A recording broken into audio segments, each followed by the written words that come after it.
What's good, YouTube? It's your boy Elevation here with another episode of the JBP Elevated, where we speak on the Joe Budden podcast and all of his co-hosts on and off the pod. It's clear as day Joe misses Rory. Like, genuinely misses Rory. They were friends.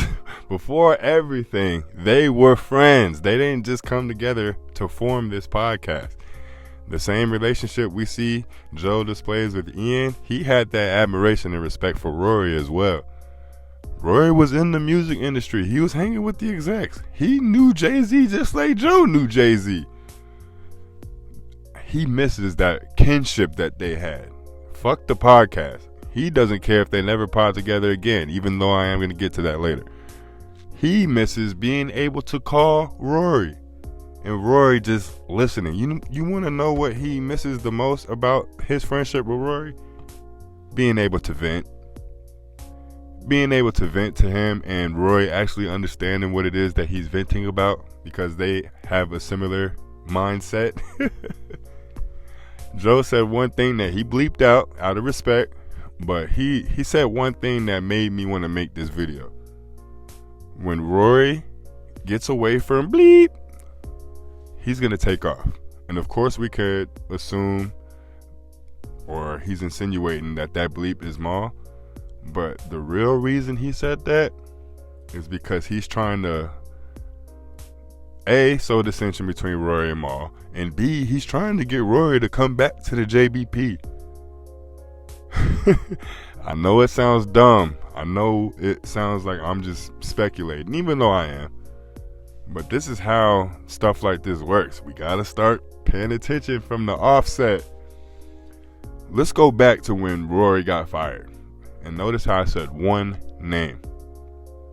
The real reason Maul and Joe will never rekindle is because in the midst of this firing, two things happened. A, Joe saw that Maul was going to stand up for his own principles over any type of friendship, which I could admire, and Joe does as well. But when it comes to being the friend, you're not gonna ever really pick me, and I've done too much for you to be selfish like that. That's one. Two, especially since it's still continuing, Maul wanted to be the head honcho, and there's nothing wrong with that. But if you're working for another head honcho, there's underlying resentment.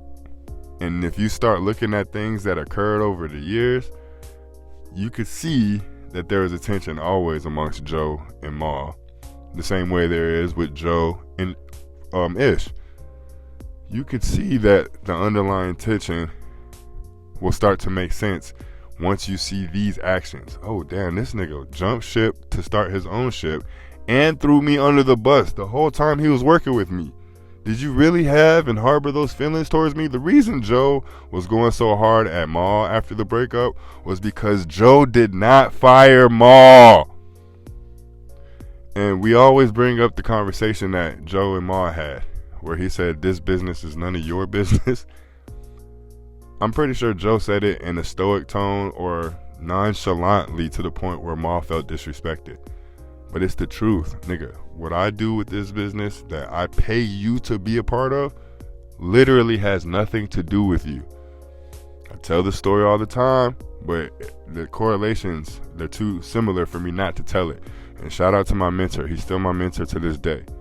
But because he's my mentor and he has such immense respect for me, he started a restaurant business and made promises to me along the growth of the restaurant business that he still owns and has multiple chains of.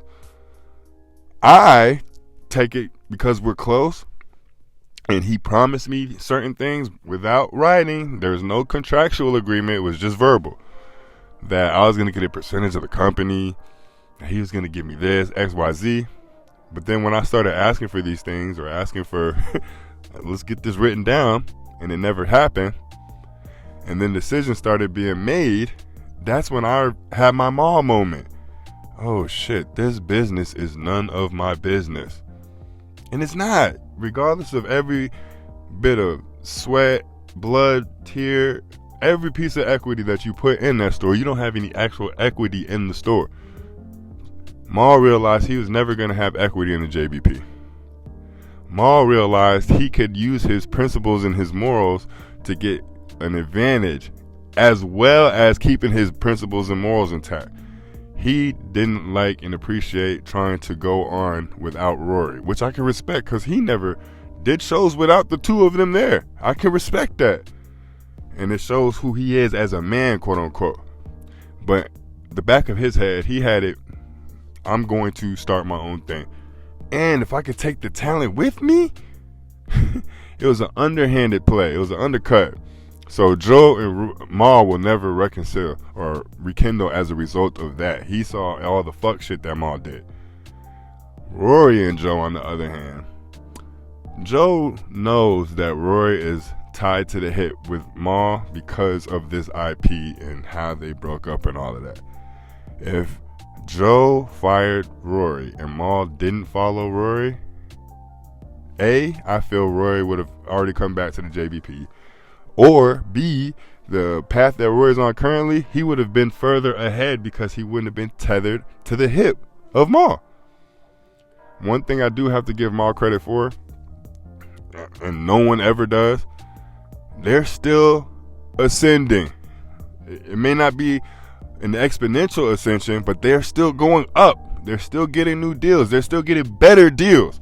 He just signed with the Volume. And for those who don't follow Colin Cowherd, that's a major player in any podcasting arena, whether it's sports related, and that speaks volume, pun intended, that he signed them. He's trying to reach another ethnic base. He's trying to reach another demographic.